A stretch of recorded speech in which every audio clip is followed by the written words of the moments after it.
안녕하세요. 순금초대 유재구입니다. 금융시장이 연일 안 좋습니다.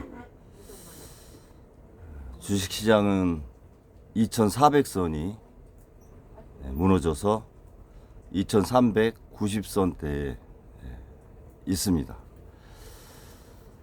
환율은 조금 전까지 1451원이었습니다. 미국에서 금리를 내렸음에도 불구하고 환율은 지속적으로 오르는 상황입니다. 저희 나라도 금리를 2번 연속 내렸는데요. 금리를 내릴 때는 환율에 대한 방어를 일정 부분 관여하지 않겠다라는 그런 마음을 두고 내렸을 거라고 봅니다. 그런데 현재 상황은 금리도 내려 있는 상황이고 환율도 올라가는 그런 상황이 됐습니다. 더욱이 문제되는 것은 환율 방어를 위해서 한국은행에서 일정 부분 개입을 하면서 외화 자금이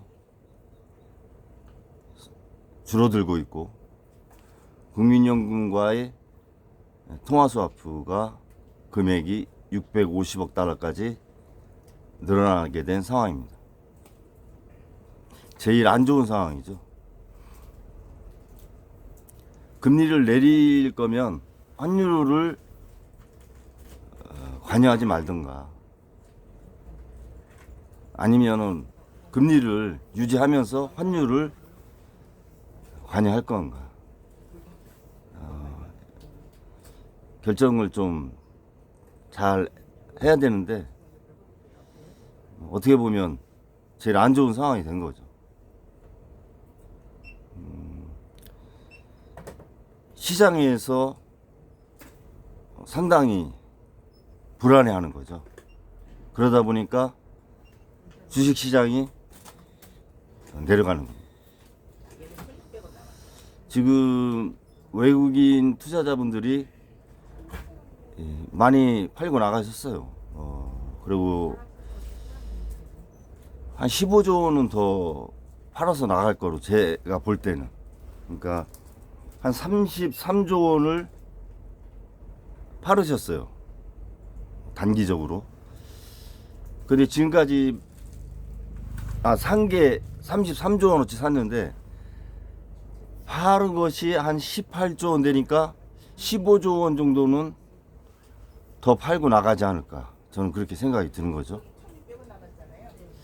뭐 이런 것들은 개인 자금이고 단기성 자금이라 그렇게 나갈 수 있는데, 제일 문제되는 거는 이제 보험회사가 이렇게 투자한다든가 기금들 이런 뭐 분기 단위로 한다든가 반기 단위, 1년 단위로 투자를 하는 장기 투자, 중장기 투자를 하는 기금들은 아주 그렇게 많이 나갔다고 보진 않는 거죠. 그런 기금들이 만약에 매도에 치중을 하게 되면 주식시장 상당히 이제 어렵게 되는 거죠. 전략적인 판단으로 한국에서 돈을 빼야 된다라는 판단을 내려서 중장기 기금이나 보험회사 투자금이나 외국인 그런 자금들이 전략적 판단으로 나간다면 상당히 어려워지는 거예요. 매수 기반 자체가 취약해버리는 거죠. 국민연금이 외국의 투자 비율이 65%고 국내가 35%인데 미국 주식시장에서는 한 20% 수익률을 봤어요. 국내 시장에서는 0.2%인가 0.5%그 정도 봤습니다. 그러니까 미국 시장이 많이 오른 건 맞습니다. 아무튼 국민연금을 이 환율 방어하는데 너무 많이 개입을 시키는 거 아닌가 그런 우려가 많이 납니다. 이 환차손이 났을 때 그 문제 해결이 좀 어려워질 수 있는 거죠.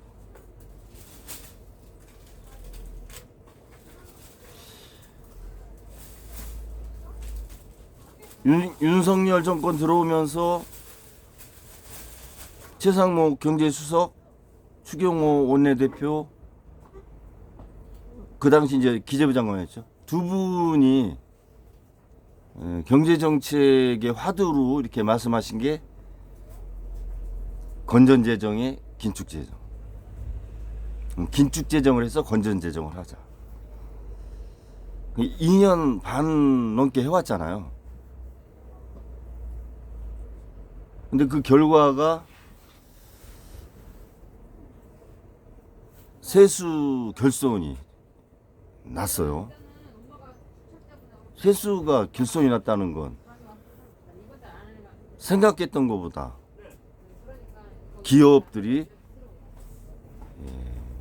경제활동을 활발히 해서 법인세를 못 낸 거죠. 그리고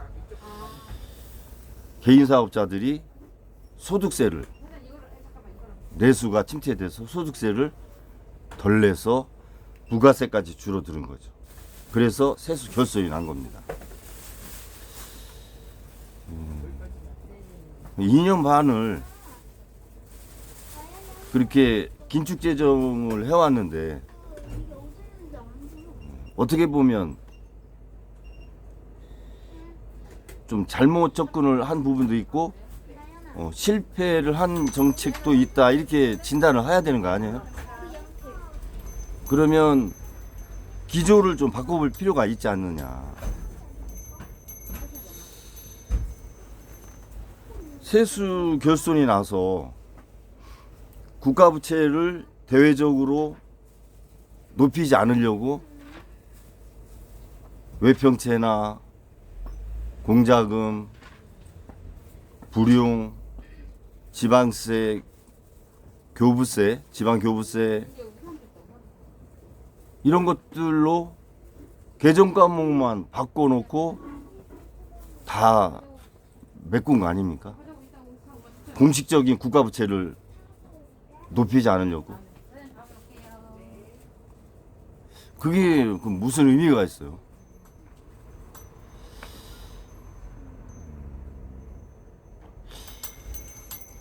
뭐 최상목 기재부 장관이나 추경호 전 기재부 장관 경제 면에서는 뭐 공부도 박사시고 경제학 박사의 현장 경험도 많으시니까 저희 같은 사람들보다는 전문성도 있고 더 잘 하시죠. 하시는데 그냥 제가 이렇게 너무 단면적으로만 보는 거 아닌가는 몰라도 정치를 하시는 바탕에서 경제를 보는 거 아닌가. 경제를 이렇게 순수하게 경제 상황을 보고 접근을 좀 하셔야 되는데 정치나 이념의 관점에서 경제를 너무 보는 거 아닌가. 그런 생각이 좀 드는 거죠. 어느 정도 확인이 되셨잖아요. 지금 수출이 선방을 한다고 하지만 트럼프 정권이 들어서기 전에 내년 뭐 상반기까지나 아니면 3월 달까지 관세 적용을 안 받으려고 선 수출된 부분이 굉장히 많을 거라고 보는 거죠. 외국에서 많이 샀을 거다. 관세를 피하려고. 그런 선수출이 반영됐기 때문에 수출이 그나마 조금 둔화하지만 증가하는 거 아니겠습니까? 제가 볼 땐 그런데. 그러면 내년 1, 4분기나 상반기에는 상당폭의 수출이 감소될 수도 있다고 보는 거죠. 선수출이 있었다면. 그런 것까지 생각을 좀 해보셔야 될 것 같아요.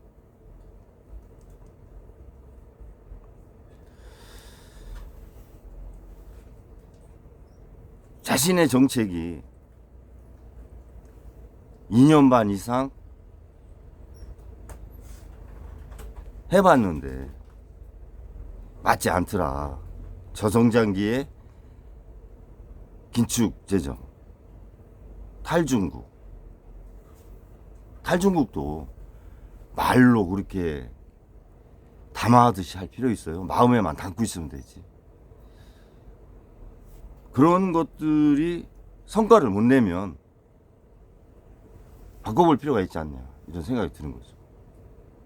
지금 부동산 시장은 미분양 때문에 또 완화를 많이 해주시는 것 같아요.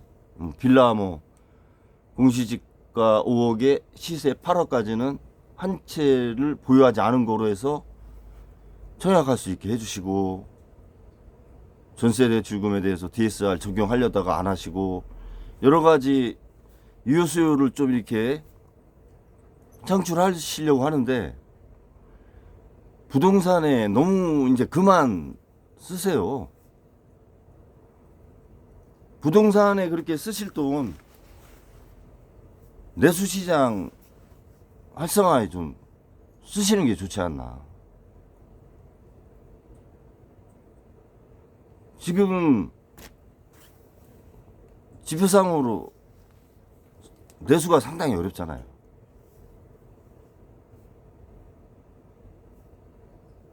그러면 추경을 하시면 되잖아요. 추경도 안 하시겠다고 하고.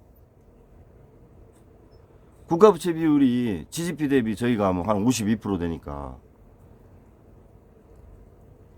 다른 나라에 비해서는 괜찮은 편이죠. 어려울 때 쓰려고 이렇게 긴축을 하신 거 아닙니까? 지금 어려우니까 이제는 조금 재정을 좀 쓸 필요가 있지 않느냐, 그런 생각이 드는 거죠.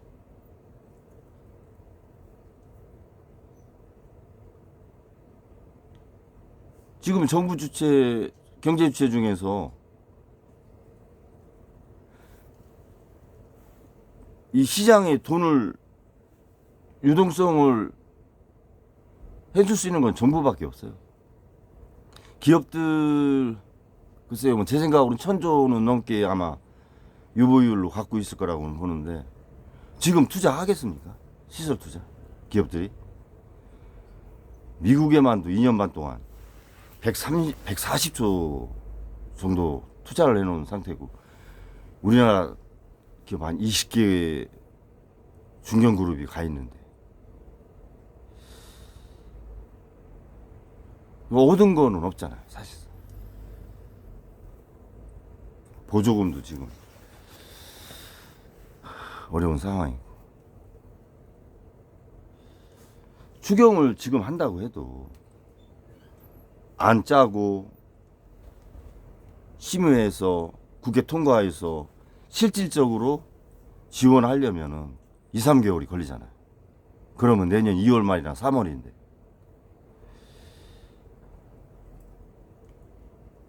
그러면 2, 3개월 동안은 어떤 정책도 없는 거죠, 지금. 내수 시장에 대해서.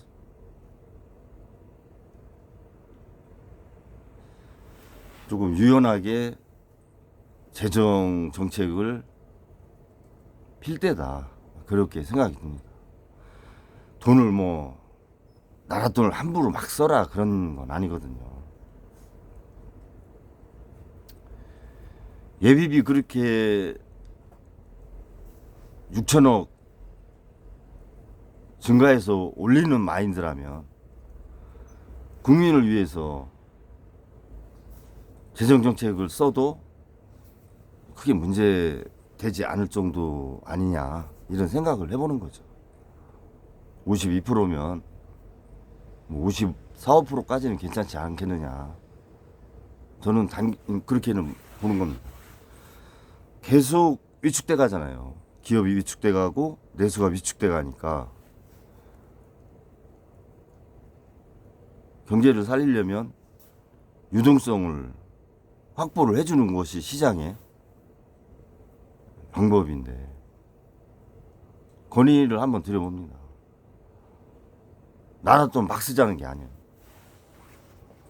긴축 재정을 했는데 결과가 안 좋으니 기조를 좀 바꿔서 재정 정책을 유연하게 써서 경제를 활성화시켜보자. 그런 말씀 드리는 겁니다. 부동산에 너무 올인하는 정책을 하시면 이 나중에 밑바인덕에 물 붓는 격이 될 수 있어요. 연착륙 시키는 쪽으로 이렇게 가셔야지 떨어지지 않게 계속 그런 정책이면 우려됩니다. 사실. 일정 부분은 시장에 또 맡겨놓을 필요가 있어요. 부동산도. 미분양이 돼서 PF 대출이 문제가 되고 건설업체들이 도산할 수도 있고 그렇게 생각하면 계속 지원해 줄 수밖에 없는 거죠. 일정 부분 연착륙시키는 정책을 생각을 좀 해보실 필요가 있다는 거예요.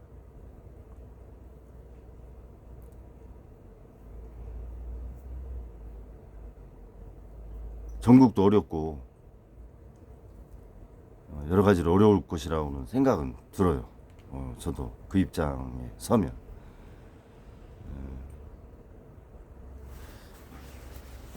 저성장기를 사실 최상목 기획재정부 장관이나 이창용 한국은행 총재 다 저성장기를 경험을 해보지 못하신 분들이잖아요. 그러니까 어떤 상황을 확인하고 기조를 바꾸려고 하면 그때는 이미 골마 있는 상황이 된다는 거죠. 그리고 시장의 메시지를 잘 주셔야 돼. 금리 내리고 환율 방어하고 국민연금 갖다가 떠받치고 이거는 너무 많은 걸 잃는 거죠. 대외적으로도 신인도에서.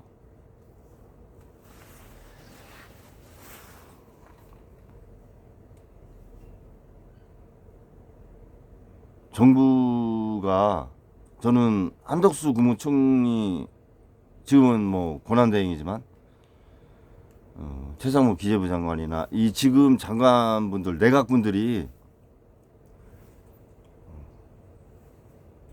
거시내각이라고 하는 과도정부라고 하는 그런 마인드가 필요하다.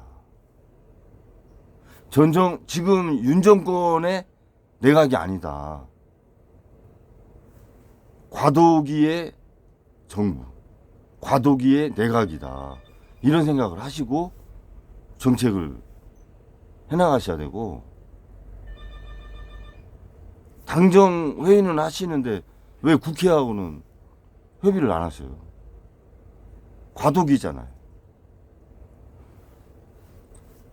국회 야당들하고 얘기를 하셔야죠. 경제정책도 협의를 하시고 그쪽에도 전문가들이 있잖아요. 그래서 여야 여정 대화를 하셔야지 지금은 여당하고 정당하고 정부하고만 얘기할 상황은 저는 아니라고 보거든요.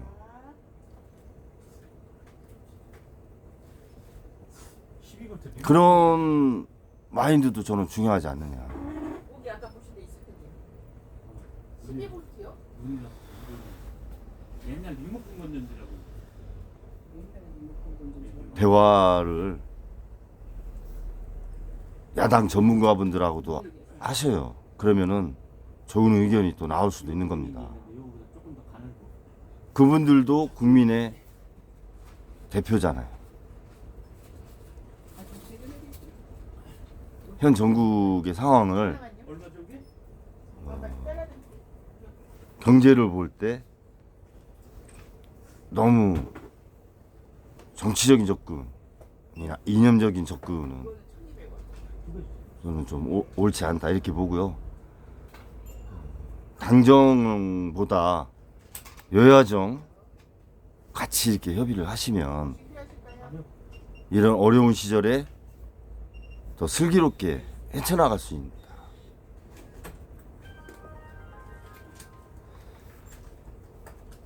하루하루가 상당히 소중합니다. 왜냐하면 오늘의 하루를 보상을 하기 위해서는 1년이 걸릴 수도 있어요. 이게 하루하루가. 요즘의 하루하루가 그 희생의 대가를 국민들이 정말 1년, 2년 할 수 있다고. 그렇게 운영하시면 안 되죠. 그러니까.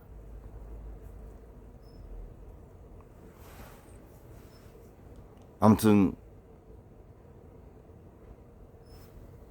전체적으로 거시적으로 잘 보시면서 정치 관련된 부분, 경제 관련된 부분을 여야정 협의해서 가셨으면 하는 마음을 전하면서 방송을 마치겠습니다. 감사합니다.